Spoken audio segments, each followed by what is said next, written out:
Hello everyone and welcome back to the channel. For today's video, I am going to teach you on how you can view completed tasks in Todoist. So, without further ado, let's begin.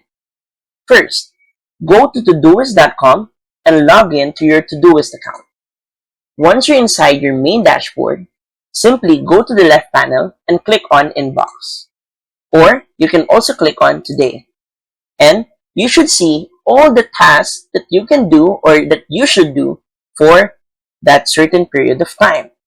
Now, for example, I am done with this task and so I would put a check on it, which means it's already done. Now, how can I view my completed task? Simply go to the left panel again and click on Completed.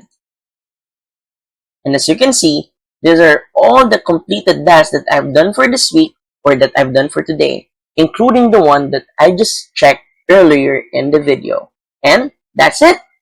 So, if you find this video helpful, please don't forget to click like, share, and subscribe to the channel for more helpful video tutorials. See you in the next video. Bye!